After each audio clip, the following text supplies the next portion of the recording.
महाराणा कुंभा संगीत परिषद जो पिछले 61 सालों से शास्त्रीय संगीत को अपना योगदान दे रही है, उसके प्रेसिडेंट हैं श्री सुशील जी दशोरा।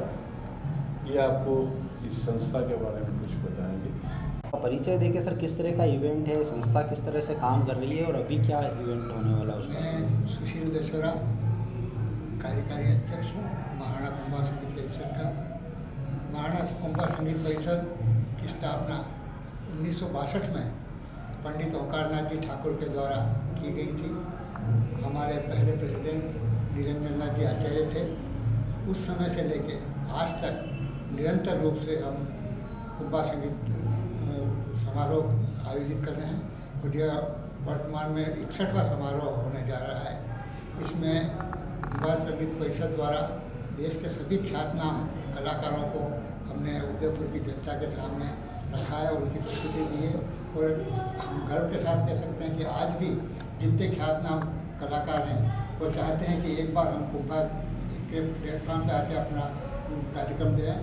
तो बराबर हमारे भंडारी साहब जो प्रेसिडेंट है वो इसको देखते थे, उनके पास फ़ोन की लाइन लगी रहती है कि भाई ये इस बार पर हम समय की भी सीमाएं हैं और सब होते हुए उसको कर रहे हैं। मुझे याद है कि पहले समारोह में 1962 में जब हुआ था तो समापन जो हुआ था ओंकारनाथ जी ठाकुर ने भैरवी से किया। रात भर सुनने वाले भी सुनते थे, गाने बजाने वाले भी बजाते थे। वो चीज़ अब नहीं है। अब तो ये कि हम देखते हैं कि समय पर आएंगे और रात को 10-11 बजते तो हॉल खाली होने लग जाता है कि अब तो समय बदला है और अच्छा, पर बहुत अच्छा कार्यक्रम एक उदयपुर की जनता के लिए हम कर पा रहे हैं। ये सर, किस तरह का इवेंट इस बार होने वाला है और हर साल होता है? इस बार जो आर्टिस्ट आ रहे हैं कहाँ से आ रहे हैं, कितने आर्टिस्ट आ रहे हैं और लोगों को क्या क्या सुनने को मिलेगा? महाराणा कुंभा संगीत परिषद सिर्फ शास्त्रीय संगीत का प्रोग्राम करती है और किसी तरह का प्रोग्राम नहीं करती है। और देश के ख्याति नाम कलाकार जिसमें पद्म भूषण, भारत रत्न, पद्मश्री ऐसे कलाकार अपनी प्रस्तुति देते हैं और देते आए हैं। इस बार जो 15, 16 और 17 मार्च को भारतीय लोक कला मंडल में ये प्रोग्राम होने वाला है, ये 61वां समारोह है और शाम 7:30 बजे शुरू होगा। और इसमें इस बार 15 मार्च को विदुषी अश्वनी भिड़े जो है वो मुंबई से तशरीफ ला रही हैं। वो अपने शास्त्रीय गायन का प्रोग्राम पेश करेगी। उसके बाद पंडित राजेश वेदी जो है उसी दिन वो अपना वीणा वादन प्रस्तुत करेंगे।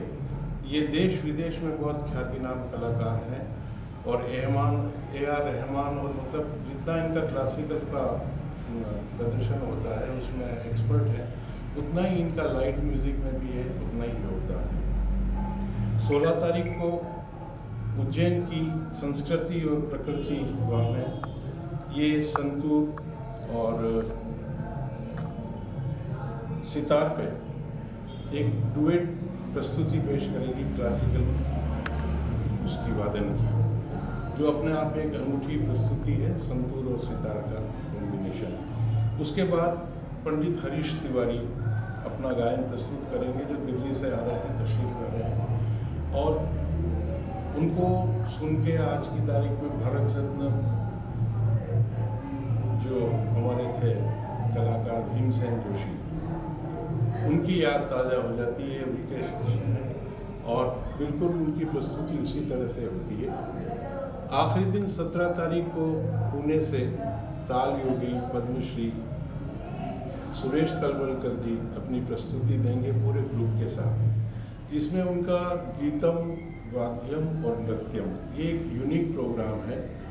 जो एक अनूठा प्रोग्राम इसलिए है कि इसी एक ही प्रोग्राम के अंदर परकशंस भी होगा, तंत्र वाद्य भी होगा, गायन भी होगा और क्लासिकल नृत्य भी होगा। तो एक तरह का एक कॉम्बो प्रोग्राम है जो अपने आप में एक अनूठी प्रस्तुति देता है और पूरे भारत में क्या विश्व में इसकी प्रस्तुति बड़ी फेमस होती है। तो इस तरह का 3 दिन का जो प्रोग्राम है इस बार वो होगा। शाम 7:30 बजे शुरू होगा और करीब 10 बजे तक ख़त्म हो जाएगा। और हमारे कुंभा संगीत परिषद का ये रहता है कि हम जो वक्त देते हैं उसी वक्त से हमारा कार्यक्रम शुरू हो जाता है। हम 1 मिनट भी लेट नहीं करते हैं और अननेसेसरी के कुछ लेक्चर या भाषण और उस तरह का नहीं करते हैं, क्योंकि श्रोता खाली प्रोग्राम सुनने आता है तो उनको हम उसी का एंटरटेनमेंट। सर, आप संगीत के एक बड़े हस्ताक्षर रहे हैं। उदयपुर में आप एक हस्ताक्षर के रूप में आपकी पहचान है, संगीत के हस्ताक्षर के रूप में। ऐसे में जो अभी की युवा पीढ़ी है, जो कि आजकल के जो गाने चल रहे हैं, आजकल के जो सॉन्ग चल रहे हैं, वो लोग इन शास्त्रीय संगीत की तरफ आकर्षित आसानी से होते नहीं हैं। जो समझता है वो तो इसे छोड़ नहीं सकता, लेकिन जो नहीं समझता है उसे, उन युवा पीढ़ी को क्या कहना चाहेंगे शास्त्रीय संगीत के बारे में? देखिए, शास्त्रीय संगीत और जो आजकल का संगीत है वो, इसमें बहुत बड़ा फ़र्क ये है कि आज की जो संगीत, जो बच्चे जो नए पीढ़ी के आकर्षित हो रहे हैं, वो एक फुलझड़ी की चमक की तरह है। आपने देखा होगा जितने भी नए बच्चे आजकल टीवी में गा रहे हैं या कहीं भी सारे गाँव में इसमें गा रहे हैं, उनकी ज़िंदगी कितनी है? 2 साल या 3 साल। आज से 3 साल पहले सारे गाँव का विनर कौन था शायद किसी को याद नहीं। लेकिन जो लोग शास्त्रीय संगीत की सेवा करते हैं उसको बिल्कुल साधना करके, जो धीरे धीरे अगरबत्ती की तरह जलते हैं, बुझ जाने के बाद भी उनकी खुशबू क्या बात, बरसों तक बनी रहती है। क्या बात। तो शास्त्रीय संगीत वो संगीत है, और बिना शास्त्रीय संगीत की तैयारी के या उसकी जानकारी के कोई लाइट म्यूज़िक भी उतना अच्छा नहीं गा सकता है, क्योंकि लाइट म्यूज़िक गाने के लिए सुर तो 7 हैं। उन 7 सुरों का रियाज आपका गाने में या बजाने में नहीं होगा, तो बेसिक चीज़ ही आपके पास नहीं है। तो वो ठीक है, टेम्परेरी आप कुछ ख्याति प्राप्त कर लेंगे, लेकिन वो परमानेंट नहीं है। इसलिए आप किसी भी तरह का संगीत गाएं, लोक संगीत गाएं, शास्त्रीय संगीत गाएं, किसी भी तरह का संगीत गाएं, लेकिन जो रियाज है 7 स्वरों का और ताल का ज्ञान है, वो आपको बेसिक होना ही चाहिए। तब आपका परमानेंट गाना रहेगा और आपकी ख्याति रहेगी। और नकल करने से देखिए आज तक कोई आगे नहीं बढ़ पाया। सबकी ओरिजिनलिटी होनी चाहिए, तो वो रियाज करने से ही। सर, आपका परिचय देके बताएं किस तरह की इसमें एंट्री रहती है और किन किन लोगों के सहयोग से कार्यक्रम किया जा रहा है? मैं डॉक्टर देवेंद्र हिरन, महाराणा कुंभा संगीत परिषद में मैं अभी उपाध्यक्ष के तौर पर अपनी सेवाएं दे रहा हूं, और इस संस्था से विगत 25-30 वर्षों से मैं जुड़ा हुआ हूं।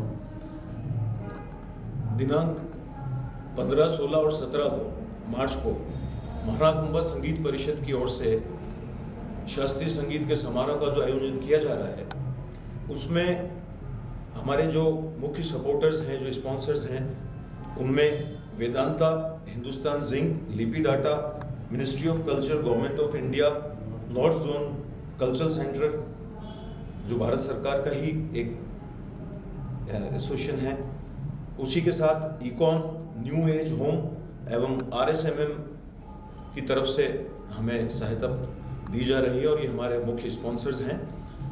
इस कार्यक्रम में देश के ख्याति नाम कलाकार शिरकत करेंगे।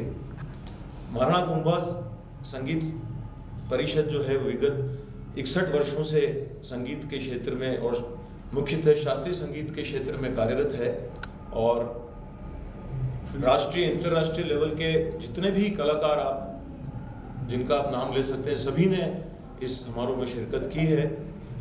ये जो समारोह है, इस समारोह में प्रवेश निःशुल्क होगा एवं शहर के सभी संगीत प्रेमी सुधीगण, सभी श्रोता इसमें आमंत्रित हैं। और ये कार्यक्रम 7:30 बजे सायं स्टार्ट होगा, और सभी से मेरी गुजारिश है कि इस कार्यक्रम में अधिक से अधिक संख्या में आकर समारोह को सफल बनाएं। मैं डॉक्टर JK ताहिलिया, मैं प्रेसिडेंट हूँ गज़ल अकादमी का। गज़ल अकादमी ने एक बहुत ही अच्छा काम हाथ में लिया है, जिसके अंतर्गत साहिर लुधियानी साहब ने एक बहुत अच्छी नज़्म लिखी थी। सेकेंड वर्ल्ड वॉर के बाद में जो उपजी हुई पीड़ा थी, उसको देखने के बाद आज का जो ज्वलंत प्रश्न है वो है जंग कि आप यूक्रेन में देखते हैं, गाजा में देखते हैं कि बच्चे बिलख रहे हैं, लोग मर रहे हैं, इतनी सब त्रासदी आफत फैली हुई है। तो साहिर लुधियानी साहब की जो नज़्म का जो मूल रूप है उसमें ये है कि जंग तो खुद ही एक मसला है, जंग क्या मसलों को हल देगी, खून और आग आज बख्शेगी, भूख और एहतियात कल देगी। तो इसी थीम के ऊपर ये पूरा नाट्य नृत्य जो है वो पेश की गई है, जिसमें एक सोसाइटी को संदेश दिया गया है कि ये जंग जो है ये हमें हमेशा टालते रहना चाहिए। जब तक जंग चलती रहेगी तब तक वो इंसानियत के लिए, ह्यूमैनिटी के लिए बेहतर है, और यह एक मसला जो है हमें इसको हल करना चाहिए।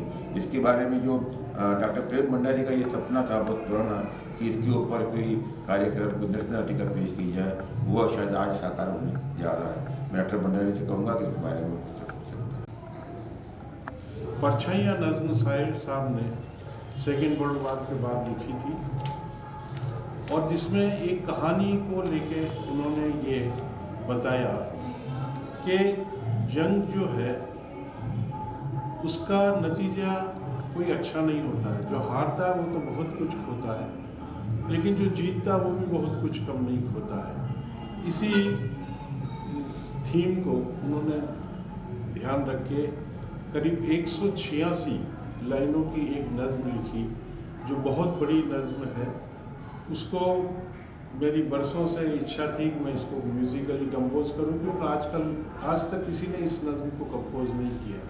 तो इस नज़्म को मैंने म्यूज़िकली कंपोज किया बॉम्बे में, जिसमें साधना सरगम जी ने भी गाया है, रोनू मजूमदार जैसे म्यूजिशियंस ने बॉम्बे के इसमें किया है, बॉम्बे में ही रिकॉर्ड हुई है। और इस पे एक नृत्य नाटिका तैयार की है डॉक्टर लईक हुसैन ने, जो बहुत ही जाने माने नाट्य निर्देशक हैं, उनकी टीम ने पूरी की है।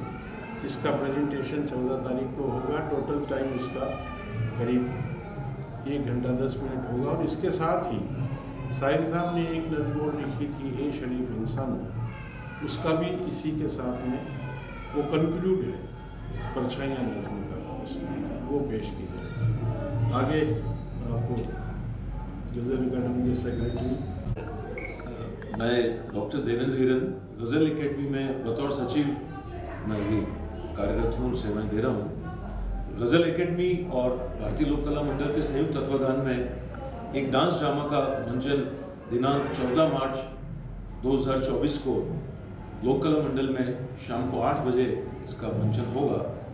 और परछाइयाँ जो नज़्म है, जो साहिल लुधियानवी साहब द्वारा लिखी गई है, और उसका संगीत निर्देशन डॉक्टर प्रेम भंडारी साहब ने किया है, और डांस ड्रामे का निर्देशन डॉक्टर लईक हुसैन साहब ने किया है, जिसे हमें उदयपुर के ही कलाकार इसका मंचन करेंगे।